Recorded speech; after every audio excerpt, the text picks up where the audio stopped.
All right, ladies and gentlemen, welcome again. We are doing another episode of Outside the Actors Studio. We happen to be right here in Curry Beach at Judy Greenhut's house. I am here with Judy Greenhut and Suellen Yates. Both have worked in the Wilmington theater community and for Opera House for many years, and we're going to talk about that.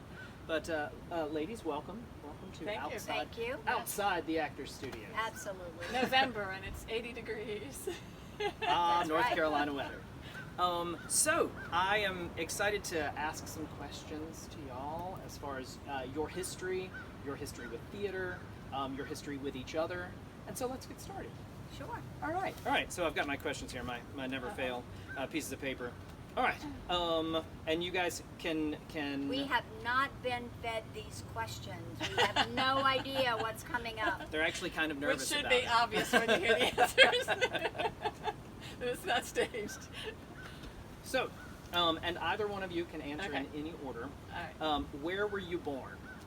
Oh my goodness. Oh, I was born in Huntington, West Virginia. Really? Yes. How Yep. did How did I get to Florida and Exactly. back to New York Yeah. and down here then? When I was 4 years old, my father died, which was a sad day, of course. But I was little, and my grandparents took us down to Florida because my sister suffered from severe bronchitis and always got pneumonia. Okay. I was the healthy one, skinny as a rail. The doctors always said, "Put some weight on that child. She's so sickly looking," but it wasn't me. We went to Florida, and then when I wanted to be a dancer, a little Broadway baby, I went to New York, Mm-hmm. and then we came here. Well, and we'll get more to that in just a bit. Sue Ellen? Where was I born? Yes. I was born in a tiny little town called Northeast Maryland, in Northeast, which is in Maryland. Okay. And it was interesting in that whenever anybody would ask me where I was born, I'd say Northeast Maryland, and they'd say, "What's the name of the town?" I And almost I'd just say, did it, so That is the name of the town. The town is Northeast, and to make it worse, I went to Northeast High School, and so it was constantly a problem to deal with because nobody believed that was actually the name of the town. But if you go up 95, you can see the sign that says Northeast Rising Sun, and most people remember that sign because it's kind of a weird sign. Northeast or Rising It's a small little town. I was related to everybody in the town. It's at the headquarters of the Chesapeake Bay. Oh. All right. Very nice. My uncle was the mayor. I could never get into trouble because everybody was my man. I was related to everybody. If y'all don't know, I'm from fairly locally here in Burgaw, right down the road. But my mom's first cousin was the mayor when I was Exactly, younger. yeah. And so, yeah, it's the product of small town living. That's right. All right. So, next question again, either one of you. Okay. What got you started in theater? Okay, I'll go for it. It's not that interesting a story, but I don't remember much from my youth, but I was in the third grade and there was a PTA meeting, and back then it was PTA, Parent Teachers Association. Now it's PTSA, but back then it was PTA. And when they had a meeting, one of the grades would be assigned to be the entertainment. So this particular meeting, it was the third grade's class time to be the entertainment. I don't remember how, but somehow I was chosen to recite a poem that was entitled The Legend of Sleepy Hollow. It's a long poem. I was probably chosen because I could memorize it, not for any other reason than I could probably memorize it. So I stood in front of the group. It became my turn. I stood in front of the group of parents and teachers. And the first words out of my mouth were, "My name is Suellen, and I'm going to recite The Sleepy of Legend Hollow," not realizing that I had said that. And so there were a few little smiles, and I thought, "Oh, well, this is a friendly group. This will be okay." And I then proceeded to recite the poem, which had that phrase in it numerous times. And each time I said it the wrong way. I said it, the Sleepy of Legend Hollow. Mm-hmm. And each time I said it, the laughter got more, and they became more and more tickled, and I became more and more unaware of why they were laughing at me. But I thought it was cool. I didn't get upset. I didn't get frustrated. I thought this was fun. And I was totally oblivious to the mistake I was making. But anyway, I remember after it was over, my mother said, "You know, you screwed up those words. You didn't say it right." And I didn't realize it. And surprisingly, I said, "Well, that was pretty fun," because they laughed at it anyway. So I really think that was my first taste of being in front of a group and making somebody laugh and enjoying it. I mean, I really think that's where the cell was planted, the seed was planted. Right. Yeah. So, Hey, That's so it. Happy accidents. but you know, I can't remember anything else from my childhood, but I remember that. All right, Judy. Well, my family were all musicians. My grandfather was a drummer. My grandmother was a piano player and taught piano in the town. My grandfather played for the silent movies, and when the silent movie piano player got sick once, they called my grandmother to sub, and that's how my grandparents met, was playing for the silent movies. Then my mother came along, and she played percussion, drums, xylophone, timpani, all of that. And so as a child, I always wanted to be a drummer. I always wanted to play the drums. Now I get into junior high, or that's what we called it in those days. It wasn't middle school. Junior high, and I'm allowed to take an instrument. And the drum master said, okay, what do you want to play? And I said, I want to play the drums. And so he put it, and I didn't realize it, but looking at this nail, this is what I looked like when I was in middle school. I was that big around, no bigger than this nail, and I am not kidding. But he didn't say, no, you can't play the drum. He said, we're a marching band, and I'm going to put this drum on you, march around the band room and see how you fare. And I did, and it was horrible. The drum fit me down here, hung all the way down. Was it like a big bass drum or like? No, a snare drum. Oh, okay. Like a snare drum on a thing that around your neck, and there's a thing shaped like that that's supposed to go on your thigh. Okay. So when you march, it's there, Right. but it hit me on my shin. Anyway, he said, okay, you could play the snare drum, just not yet. So he said, how about you play the flute? Which I tried, and I hated it. I mean, I really hated it. So I became a majorette, and I loved that. Mm-hmm. And my baton teacher said, it would be great if you girls took dance lessons. And started. that's all she wrote. Wow. There you go. Wow. That is how it began. All right. So Yeah. public speaking leading into theater, dance leading into theater. It's interesting, and it was funny because when I interviewed Jeff Phillips a few weeks ago, he mentioned that it was church music that kind of got him into it, and I love hearing what Okay, hi brings us all Jack. together. Hi Jack. Tell us about you. Oh well, similar to Judy, being a dancer. My mom is a dance teacher, Right. and so it was always her getting me to perform for this, that, and the other, and they were doing a play down at a church play, Okay. and I was in 5th grade. They needed more guys. Of Imagine course. that. And so I went down to the we didn't really have auditions. It was like, who wants to be in the play, and everybody got to be in the play. And it was about Jehoshaphat, and I went to this gathering, and I came home and I was like, Mom, I'm playing Jehoshaphat in the play about Jehoshaphat, which was very weird. My mom was super excited, and I was like, but there's no dancing in it. It was really kind of weird because I was expecting to go to be a part of it as dancing, and that was really the first kind of play that I was a part of, and then I did it in high school and went to college, and then came back here. Ta-da! Ta-da! All right, well, and that is a great segue. Thank you, Suellen. So what brought you to Wilmington? How did you get here? Well, I know you that want me to there's start? some Yeah. intertwined. well, yeah, we didn't have to do with each No. other. It's just, but go ahead. Well, I you don't know. should what probably you- say how we met, how we got together, That would how probably she and a I more- met that one would be- another. Yeah, that would be a better question. Okay, Probably. Yeah, perfect. We'll because it's hijack your sort of- head. No, that's okay. So I was working at Fort Bragg Playhouse. My husband Okay. was in the military, and at Fort Bragg, we were stationed at Fort Bragg Playhouse under Leo, and Judy Steve was the technical director. So I was working in the office and on stage on occasion with Lee and with Steve.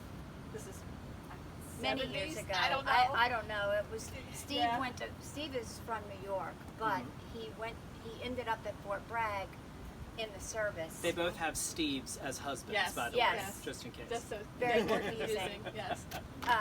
My Steve ended up in Fort Bragg because he was in the service there. That's how it Right. began. Right. And so to avoid having to dig ditches and stuff like that Right. with the military, he thought, "Whoa, I'll go to the theater. They need somebody there," and he ended up being the technical director and set designer there.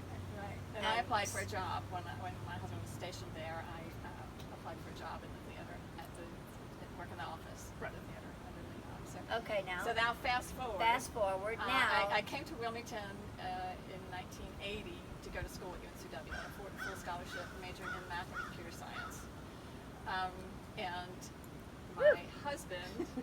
my husband, I had done theater. I worked for Playmakers Rep. There was many years in between that, but my husband called Opera House and asked to set up an audition for me. I missed the general audition, and unknown to me, he called them to set up an audition for me.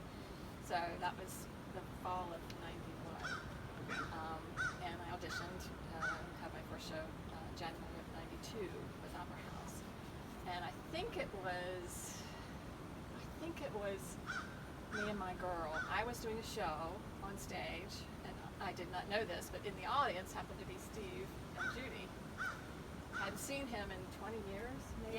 Yeah, More long than 20 time. years. More than 20 years since we had worked very closely together at the I mean, Fort they Bragg really Playhouse. knew each other well, Yes. very well. We were great friends. Nothing romantically, just we were great friends. Yeah. Now the truth is coming out. It was true. But he was a brilliant designer, and I had the privilege of working on many shows with him. But anyway, so after the show, I'm going out to the loading dock to get in my car, and here is this Steve standing in the loading dock next to this gorgeous woman that I hadn't met. And, it was jaw-dropping. I hadn't seen him in over 20 years. Anyway. Like, why are you here? Exactly. Where did you come from? Because we hadn't kept in touch. We had not kept in touch over those years. I had no idea where he went, and I don't think he had any idea where I had gone after that time stopped. I moved on to Chapel Hill while he was still there, I think. So anyway, He is trying to. and that's Get how we my line. connected. And there are just some people in your life that you meet and you instantly become friends, and that's the way I feel that happened to Judy. I mean, it only took a 5-minute conversation. I know a lot of people feel that way because she's such an amazing person, but I truly felt like we connected at a certain level that has been that way Sisters since will always be whatever year sisters. that was. Sisters with Here, different you can mothers, have even it though our over here, mothers though. have the same name too. Our husbands have the same name. Our mothers have the same name. Really? Yeah. Really. Mary Jane. Mary Yes. Jane. Mary Jane. That was her mother and my mother. That's awesome. Yeah.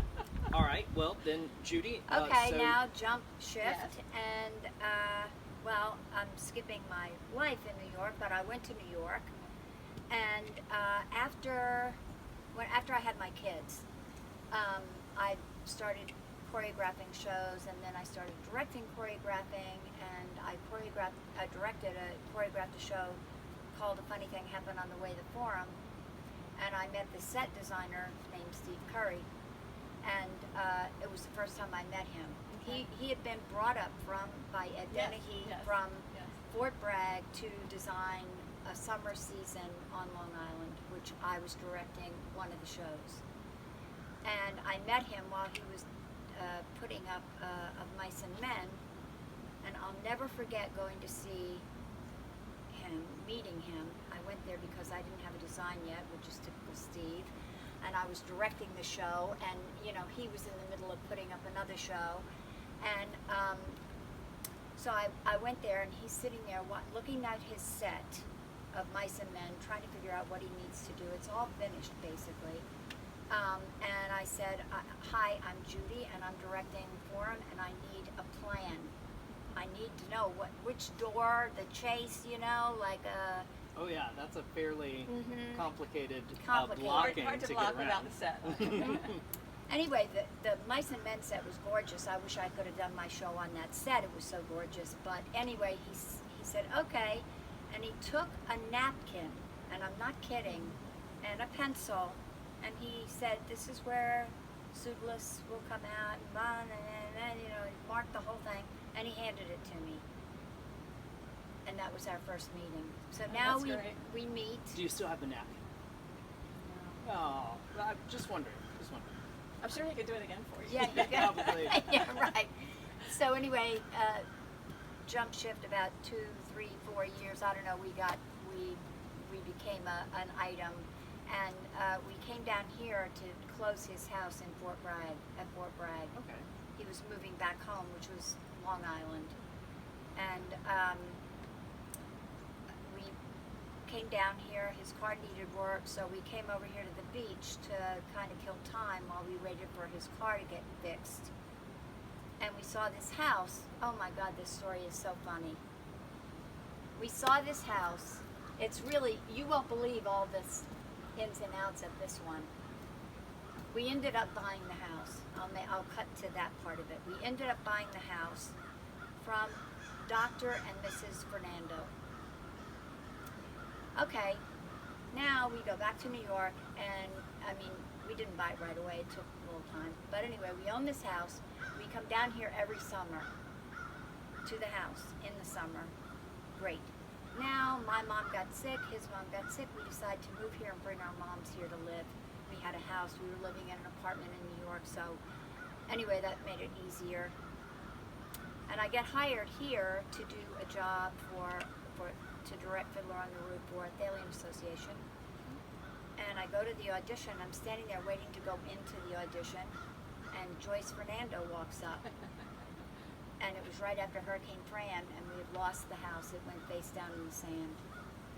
And she and I are hugging and crying, and oh, I'm so sorry about the house. It's the first time I'd seen her in since we bought it, which was 8 years before, 9 years. She says to me, I'll come back and talk to you, but I've got to go in right now and meet the director of Fiddler on the Roof. And she walked into the building, and I went, wait, whoa, Joyce! I am the director of Fiddler on the Roof. Oh my gosh, that's so funny. Yeah, funny. And then Shane was a bottle dancer in that show, and Joel was one of the boys, and now we live here. And we built this house after we lost the hurricane, the house in the hurricane. Wait, I skipped something. Yeah, you met me while we were still living in the other house. I started working at the Alien Hall. I didn't even know she worked at the Alien Hall. So my friend Susie Kless, who had moved here before us, got a job in the box office, calls me up and said, you want to work in the box office a couple hours a week? Sure, okay. And I was working at the Alien Hall too. Yeah. I go to the box office, I interview with Tony. Okay. I'm now working there. And how did we discover each other? You came walking down those stairs. Well, I only worked 3 days a week. And I so know. we kept missing each other. I never saw her. We never saw each other, yeah. I knew you were there. But we reconnected somehow. I don't remember either. Yeah, I know. But, Yeah, well, I don't know. Did I get there? Yeah, absolutely. But that was what brought you to Wilmington. Yeah, Mhm. absolutely. And we just right away were truly best friends, always. Even though we don't spend a lot of time together, we are one of those people that Well, just... every time I drive down a road, I go, oh, Sue Ellen used to live here. And, oh, Sue Ellen used to live there. It's true. And she said 10 to me, times they've in moved 38 10 years. times in all 38 these years. years. Wow. Yeah, it's true. All Let's right. get sturdy, we move. Yeah. You're like, we don't need to clean. Let's just move. Exactly right. I don't do windows. Perfect. All right. So this is, and this doesn't have to be Wilmington. Just throughout your careers, what is one of your favorite moments on stage, or one of your favorite theatrical memories, and that can be yours or something that you helped make happen. Or that sort of thing. Well, the funniest one for me was when I was doing the DuPont show, which was an industrial in New York. Industrials are great jobs. They pay lots of money. So if you can get an industrial show, do it. Anyway, I was doing the fruit like this, and my skirt fell off. Boom. With an audience. Not, Wasn't planned. Right? no, it was like, oh, bye. Well, I don't think I have anything that dramatic. I was doing a Shakespeare piece once, and one of the brilliant set designers decided to have a live fire in the fireplace, Pit. pit, whatever, that we were performing in front. And I had this gorgeous dress on and turned, and the tail of the dress got caught on fire. Ooh. And I didn't realize it while the audience, kind of smoldered for a while until it finally flamed up. So that was pretty dramatic. That was That's in very Munich, Germany, dramatic. by the way. That was nice. where? In Munich, Germany. Oh my. I belong to a repertory company over there. Well, and that's also another thing I'm interested in. You both have very large resumes of stuff beyond just Wilmington. That just means we're old. That's all that means. We've had a lot of time to do it. We had a lot of time. And it's that's fantastic. right. And I don't think that people enough people know about that. So kind of give us a snapshot of the places you've been, or what you put on your resume. Oh my goodness. Do you really think they're interested? Yes, absolutely. Absolutely. And Jeff, I'm calling you out. You know that Jeff would be happy to tell you his resume. Y'all don't have to be so modest. This is the part about Steve always says that I never tell anybody anything, and he's right. That's the only thing we have in common. Yeah, I know. Yeah. Well, I know that Sue Ellen is a great actress, and There you I go. know. Talk about each other's resume. I That was know right. she has been in countless shows that I have seen personally, where I was amazed by her skill and ability. And I also know that she is also a wonderful, fabulous director and a great person to work beside. Wow. Can we just cut there? That works for me. Ta-da! Ta-da! Well, I will say, while we're applauding each other, I've had the pleasure of working with both of you as choreographers and assistants, and you both are fabulous. And I'm not stupid in that the only way I'm a good director is by hiring and working with people who are better than I am. Oh my and make goodness. me better. And that's from the very first Peter Pan, where it was my first musical that she choreographed with Susie Kless. Yes, as Peter. Pan. That's right. And I, what an experience that was. But one of the highlights of my career was being able to talk about this lady when she won the Lifetime Achievement Award. Wow. And that was truly one of my most wonderful, wonderful moments, because nobody deserved it more than she does, or deserves it. Oh, no, I think we have an award winner right here.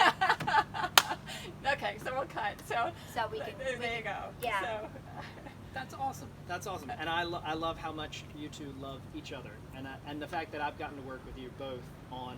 yeah, we should turn the tables on you. On countless times. It's fantastic. Being directed by both of you, choreographed, working. I work with Judy weekly for a theater dance workshop. We get to teach together and stuff, which is a lot of fun. And Yes, but I cast him as Jesus. So that is true. I'm Which sorry. is something that I I'm did sorry, not. there you Did not. I went into that audition You like, win. I win. we'll try this out. That was almost like the Jehoshaphat story. I just went in expecting to be a part of it and go home to tell my mom. I talk to my mom fairly frequently. I work with her too. Anyway, all right. So this is interesting. What's something in your past work that you'd like to revisit? And that can be for any reason, whether you wish you'd done something different, or you just had so much fun doing it, or just something in that you want that you would like to go back to, for whatever reason. I can honestly say nothing pops freshly into my brain. That's awesome. No regrets. Judy has no regrets. At least Oh, well, theatrically. I don't know about that. I have plenty of regrets, I guess, as we all do. Although I'm a big proponent of make lots of mistakes because that is how you learn. Philosophy, I believe in that philosophy. I don't know, Sue Ellen, do you have something you'd like to revisit? I do, actually. If I ever get to direct again, I would love to direct King and I again. I think that is a marvelous show, and I thoroughly enjoyed it. I love directing everything, but I think that I could do a better job. I think it was an awesome piece, but I feel like I have more to give in that piece than I gave the first time, although it was a wonderful production with a fabulous cast. So, yeah. maybe has something to do with having 2 Asian daughters. I don't know. That might Yeah, have something to do yeah, with it it. makes a probably difference. does. Yeah. Absolutely. Some context. But anyway, that's fun. Oh, it's Acting-wise, I understanding think that- I've aged yeah. out about every role that I'd like to revisit again. Well, I think that's something that's very very a current topic, you know, of casting that maybe be considered non-traditional. Correct. You know, doing shows like last year when we had the Showstoppers event with the third act players, getting opportunities that you may not have had when you were younger to play certain roles, or just the perspective that age adds to different. Like we were talking about a piece that a group did. A group, I think it was Theater 55. It was somewhere in the Midwest. Alice gave me that article. But this group did hair, and everybody in the production was 55 or older. I think the guy who played Wolf was in his mid 70s. And I think that's an interesting concept to do a show, certainly with the people that were there, because the people that are acting as that age now weren't even alive during Vietnam when that happened. Yes. So yeah, to be able to revisit something that you played with the perspective of how you are now, I think I'm just trying to envision the ending of that with over 55-year-olds. I'm just trying to get I know, yeah. picture of Let's that. not go there. Not pretty. I'm sure it still makes a statement. Yeah. That would be yeah. true. Yeah. I guess I'm hoping I'm directing that.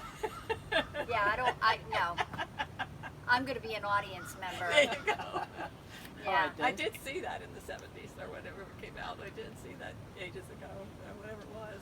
I Yeah, look back on 70s. my life, and I look back on the things I did, like going to New York, and I have to say, I wonder who that was. You know, I go like, was that me? Really? Talk to us about your experience there. Not everybody knows. How about New York? Talked about New York. We skipped over that. Like but a it's theater wonderful. epicenter. Well, I went to New York. I was very young and had no idea that I should be afraid to go there. That's true. I mean, that's where ignorance is bliss. You know, you just don't know. And being from basically Florida, I was there all my really young years. I had no idea what New York was like. I'd never seen a tall building ever. So there was a plane strike when Janice and I got to New York. So the whole first day, you know, walking around. Oh, Uh-oh. well, there. That was the glass ceiling breaking. Yeah. There you go. Um, I'm going to find over here. Moving on. moving right along. Was that my car? We're on the 3rd floor, by the way. Yeah. So I was very lucky that a choreographer had been in Florida, had watched me dance in several different ways in the ballet company, in jazz dance, tapping, whatever. He saw everything I ever learned how to do. And he gave me his card and told me to call him when I got to New York, which I did. And I was lucky, and I'm telling you, you've got to be lucky, you know. Good dancers, good singers, good actors are a dime a dozen. They are. And I called him and he said, I'm having auditions soon for a show with Carol Burnett. Please come to the audition. I did, and lucky for me, he hired me, and I never stopped working. So that was great. I did 2 Broadway shows, and mostly I did television with him, Peter Gennaro. Oh, his name was Ernie Flatt, by the way. Shout I out love to you, Ernie Flatt. Yeah. So I did the Carol Burnett show and the Ed Sullivan show and anything that had dancing on it. I was lucky to do. A lot of industrials, which when I lost my skirt. And you know, just whatever. And I look back on it now and I go like, wow, was that me? I really did that? It was as if I had to go to the box office. That's how I felt about it, you know? That's really how non-special it seemed to be. Where did you live? I had a great apartment. My roommate was the Attorney General, Oh, John my Mitchell's goodness. secretary, and so I had a great apartment. She was from Orlando, Okay. and she had been there for a number of years before, and her roommate was going home to get married, so our parents knew each other. So I ended up moving in with Sue, and that was on East 62nd Street And I didn't have a sugar daddy. That was the one thing. I couldn't wait to be on my own and not have my parents have to give me money. That was important to me. Yeah. All right, we talked about something that you may or may not want, or that you may want to revisit. What's something that you never cared, a show that you never want to do again, or a part of your career that you're like, nope, don't want to jump back to that. Auditioning. I hate auditioning. So you can rest assured, if I'm on this side of the table and you are auditioning, my heart is with you. I feel the same know. way. Oh Yeah. my gosh, Yeah. it's so painful. Yeah.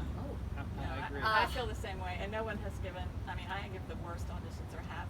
Where I'm auditioning and wishing the floor would just open up and swallow me up and get me out of the room. So I'm the same way as a director. I have great sympathy and empathy for people on the other side. So what I revisit? I don't know that there's anything I would What was the question? What's a show or a moment you never care to do again or revisit? Having to sing at an audition. I love to sing, but not publicly.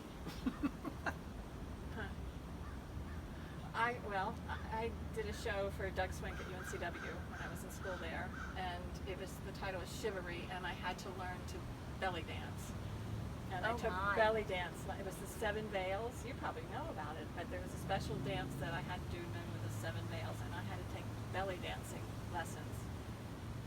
And I probably would not Can want you to still do revisit it? that. It was very hard. But here's the funny thing. That review, Ben Steelman, shout out to Ben Steelman, reviewed that show and said that I was a cross between Blanche Dubois and a Valley girl, but at least I could dance. Whoa! Nice. She has that framed. I do. I loved it. At first I was horrified, and I thought, well, somebody that could pull that combination off probably has some kind of talent in there somewhere. Thanks, Ben. But anyway, I probably wouldn't want to have to revisit belly dancing again. I got as much fun as it was. Yeah.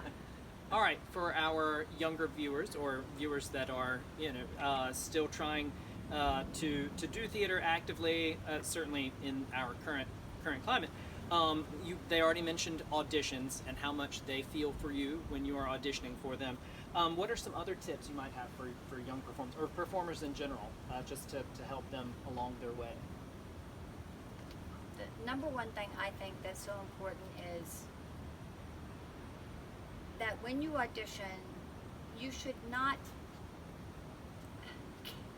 care is not the right word. You should just say, here I am, this is what I have to offer, and I hope you can use it. But you should not think that it's the end of the world if you are not cast. You should understand that there are so many things that come into it. You like might a not puzzle. be, Like a puzzle. like a puzzle, yeah. And it doesn't mean you're not talented. Yeah. That's the main thing. Yeah, I think that would be my advice. To be just because you're not cast doesn't mean you weren't wonderful. Yeah, Wonderful, exactly. and you may be exactly right for something else. So it's really hard, having been rejected many times in my life. It's really hard to be rejected and to realize that it's not a reflection of who you are or the talent you have. It's just you may not be right for that particular role. And that's hard. That's hard as an adult. And Yeah. I think it's equally hard. Well, you know what I tell kids to think when you walk away and they don't cast you, just think about, in your mind, you should think it was their loss. I think that's a great way to keep people's spirits up. So. But having said that, you should prepare. You Oh should do yeah, your oh homework definitely and prepare. Yeah, exactly. Know the show. You can tell when somebody walks in the room if they put their heart into it and Yep. worked on it, as to those who just sort of sonded in and see what will happen. That is excellent advice. Know the show. There's no excuse nowadays not to Right. know the show. I mean, Age in of our day we had to hunt in the library. I or know. something We had to try to find. actually go to the library and Hey, get I will out the confess, book. I auditioned for shows I had no clue what they were about. Yep. Because I had no resource, no ready resource to look But at there that. are so many more So there's no resources now. excuse. Yeah, to make that effort to going into auditions. That's great. Yeah, do your research, advice. and then when you're not cast, just understand that it's their loss, and you go to the next one. Yeah. I mean, I've been behind the table where we've said, wow, that was fabulous. Gosh, I wish I could use her or him, depending on the situation. And, you know, we've said how wonderful they were, but they just weren't right. So. And if you're looking to do this for a career, I mean, that's auditioning is 90%. How many auditions would you say that you've been to?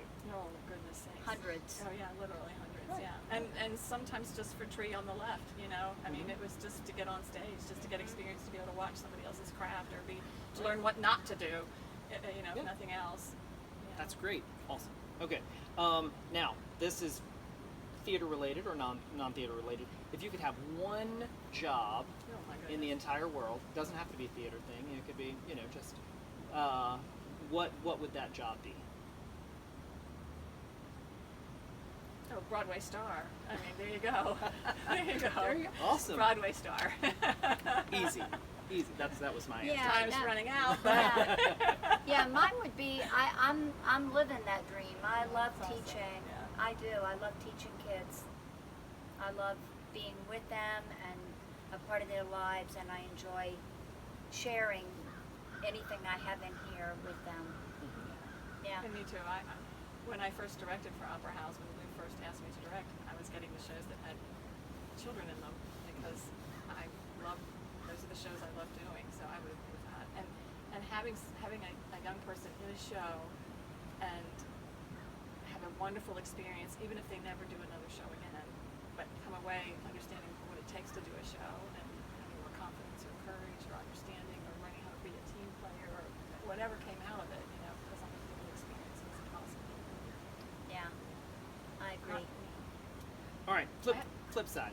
Okay, go ahead. I was going to have advice for adults. Do we have advice for adults? Oh yes, we can absolutely give advice to adults. I don't know about you as a director, but I have advice for adults. That's If a I ever very get the important If thing. I ever get the chance to direct again, please put down your conflicts when you audition and after you get the role.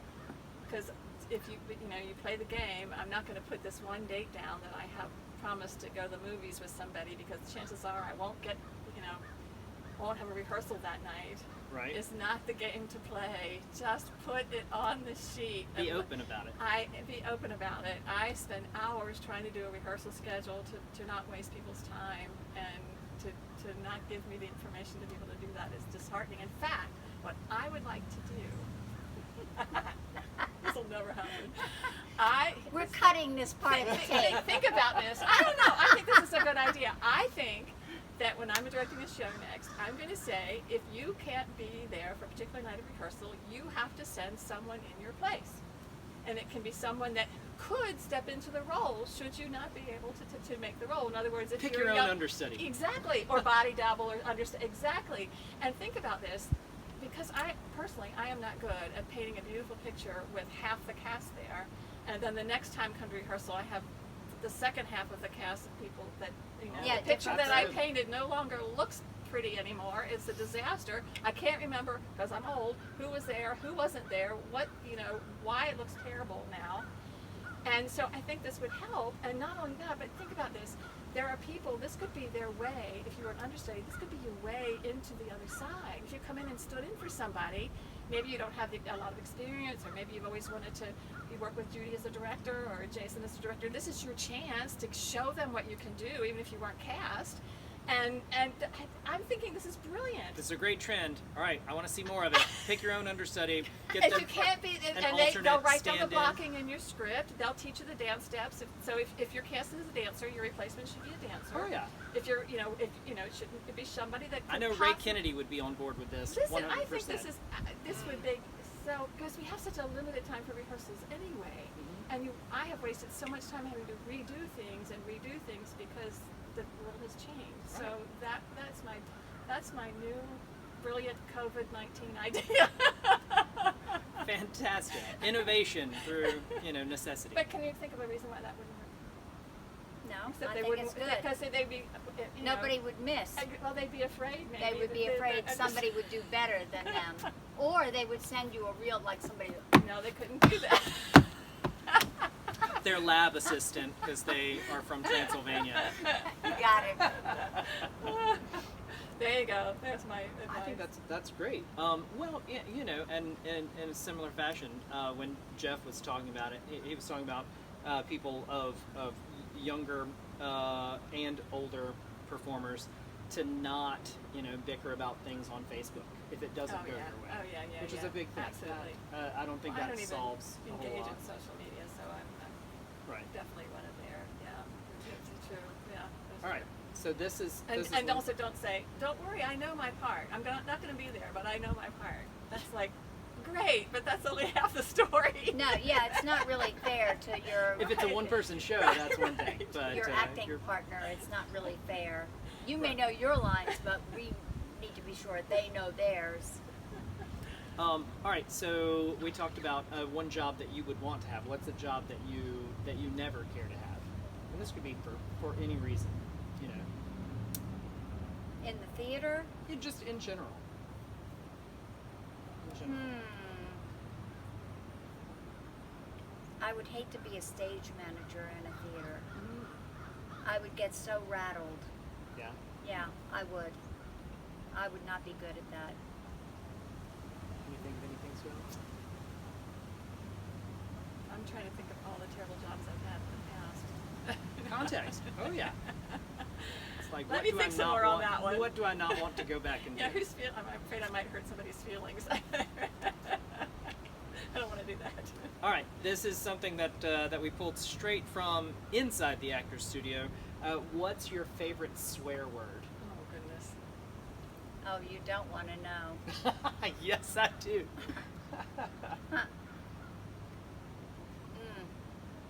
My mother would be so mad at me. Yeah, We'll bleep it out. It's mostly for my entertainment. I was never allowed to say them, so I can't Me say. either. Yeah, we go from an era where you don't, you know. When I first got to New York, I remember I started rehearsing for a show, and Broadway dancers say every curse, every one. And I came home, and I was showing my husband to be, who I'm now divorced from, by the way. But anyway, he wanted to see what we learned that day, and I was doing this time step, and I screwed it up, and I said the S curse. And I was mortified with myself. It was like, oh my God, I can't believe I said that. But I'd heard it so often, you know, it just came out of me. I'm not a cursor around my friends and people, but I can. Steve's heard plenty. I'm sorry, boring. I don't have one. Oh, it's all right. It's all right. You know, I wasn't allowed to chew gum. I wasn't allowed to swear. All these things stuck with me. You know, I guess. I wasn't allowed to say things like, I don't like that food. No, me either. You couldn't say that. The No. Mary Janes of No, our I could world, not say that. Oh, no, you no, had to no. say, I don't care for Yeah. it. I just had to eat it. Oh, no, I didn't have to do that. You also, I was going to say something important and I lost sorry. it. That's all right. No, that was good. Swear words. It'll come back. It'll come back. All right. Sorry. So over the years, who's been one of your favorite scene partners? There's a way to give shout outs to anybody that you like. Or somebody that challenged you on stage, or This is where you hate to say things because you know you're going to hurt somebody's feelings that you didn't mention. You know. Well, This is, I you know. didn't have a lot of scene But, partners, but in New York you I know. had a scene partner. And do you put this on Facebook? I do. Oh, well, you might see it. Billy Starr, you should know I had a huge crush on you when you were my scene partner.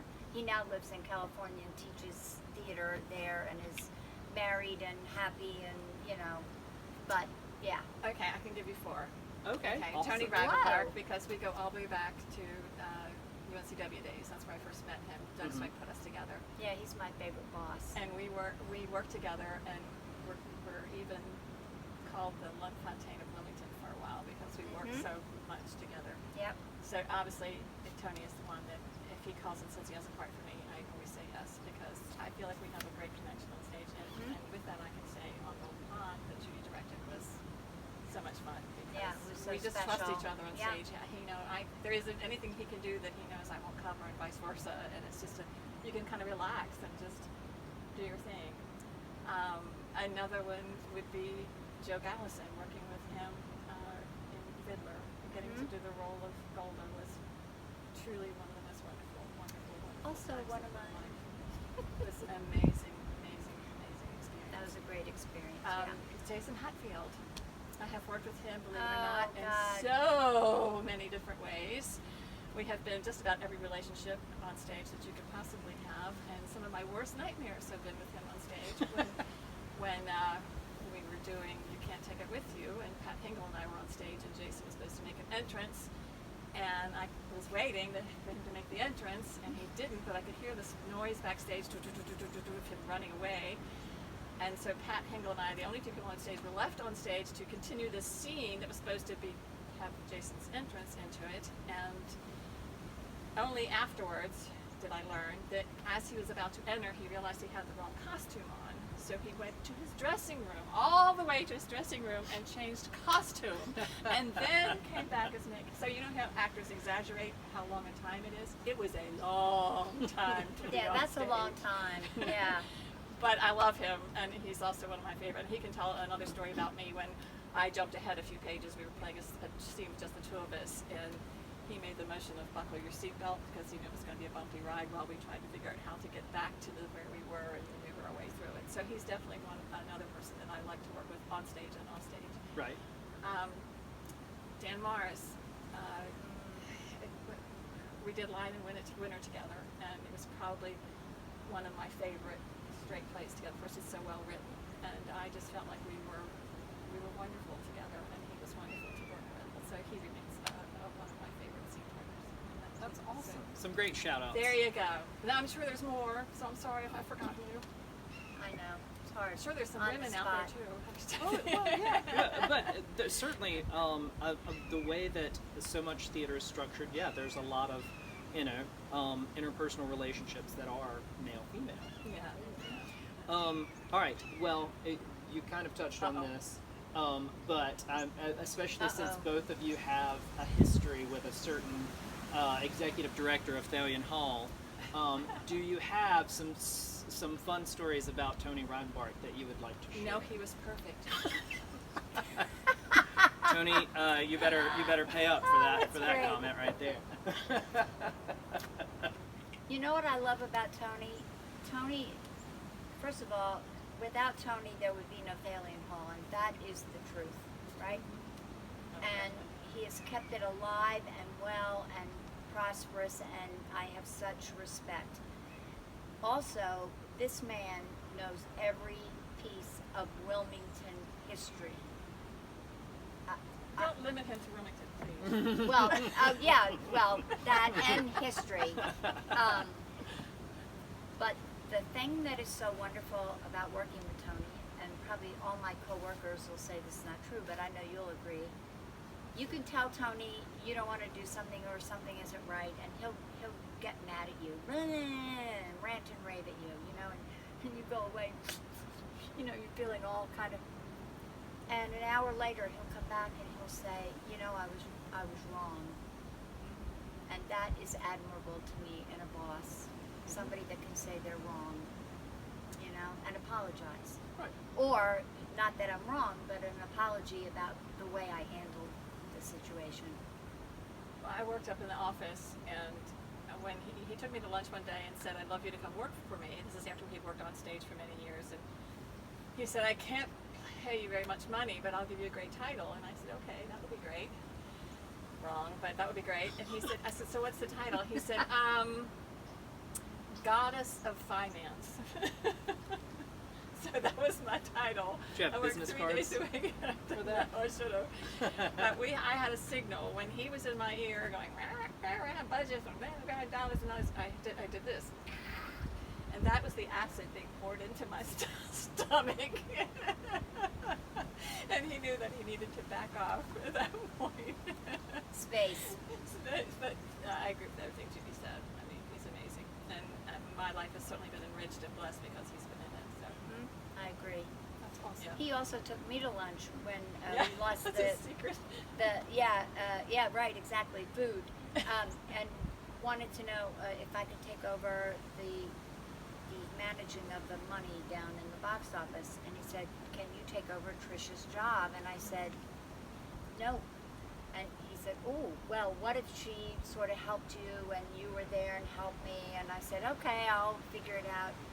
And now on my bio, what I put on, I'm a dancer. I am handling close to $3 million in ticket sales in the box office, and that's not bad for a dancer that can only count to 8. No, you do an amazing job there too. Oh, Yes. please. You do. Yeah, you I do love under it. terrible conditions. I do love it. I do. You I have never to. knew You I have to. enjoyed numbers, you know. The moral of that last little bit: if Tony Reidenbach asks you out to lunch, you say yes. He's going to offer you a job. Here we go. What's a fun opera house memory you have? Whether that's working for Opera House for Lou, being on stage with Lou, or directed by Lou, or just maybe anytime you've seen Lou working at the box office. Yeah. Got a check for me. Right? I mean, really, that was Yeah. Lou every Tuesday and Friday. Oh yeah. Hmm. Well, it's really hard to put into words what Lou and Opera House means to me, and I'll just be honest. It sounds maudlin and whatever, but it's just true. I auditioned for him in '92, and I could tell so many funny stories, so many. But having worked on stage with him and then in the office with him, I learned what a truly remarkable person he is, and was, I should say. He still is, because he lives in a lot of people's hearts, including mine. But I can honestly say, he told me, he said, "I want you to work for Opera House." He said, I'll give you roles, and if you work exclusively for me, I will keep you busy. And he did. Oh, yeah. And there were a couple times I didn't, because I had the privilege of working with another company, and I always went to him and said, "What do you think?" And he would say, "Yes, absolutely, you should do that. It's a great role. You should do that." Other than cities. Right. Tom Briggs, the Alien Association, was a fabulous show and experience. So he got me into film. Mhm. I knew nothing about film, nothing, and suddenly I was doing film work back when film was here, and I could just literally drive 5 minutes and get an audition. And they were doing 2 or 3, made-for-TV movies, which they don't do anymore. Hardly, and I worked a lot because of him Mhm. and Mary James. And he was the one that said, "Okay, now you need to direct." And I was like, "I don't want to direct. I don't know anything about directing." And he said, "No, you need to direct." And so he pushed me into that. So many things. He opened up the door in so many areas for me. And it's hard to say that. I know a lot of people feel that way, but Absolutely. add me to the ranks because I'm right there and I'm one of his biggest fans. He changed theater in Wilmington. I mean, he did. Yeah, he did. I do remember when I first started working in theater, you would get the glossy brochure from the Alien Association and from Opera House, and you would mark your calendar. You'd say, "Oh, I don't want to miss this one. This one's in October, and I don't want to miss this one. This one." Right. And then now you literally can say, "What day is this? Oh, let's go to the theater." This is pre-COVID, and you can go to a theater and see a wonderful show in so many different venues and through so many different companies. And Right. Steve Vernon and Chandler and Holly Saperstein, they're all doing wonderful, wonderful work. But you can literally go to the theater almost any night of the week. It used to be anyway before this, I know. before this COVID. But Well, we've been and we'll through get back this. to that. And, Yeah, and we Justin too. And Justin, they're just, it's amazing. There's a wealth of talent and a wealth of opportunity here in Wilmington, which is amazing, truly, truly amazing. I know that I would not have been so privileged if it were not for Opera House. So there you go. Fantastic. Yeah, That's it's a great. beautiful story. Well, it's true. It's true.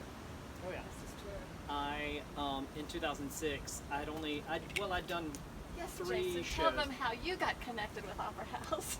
Well, that's a long story. Sue Ellen was involved, but one of my favorite Lou stories. In 2006, I'd only done a few things. I was ensemble in Grease. I was ensemble in Sweet Charity. I had played the Balladeer when we did Assassins in 2005. Yes, that's what I'm hearing.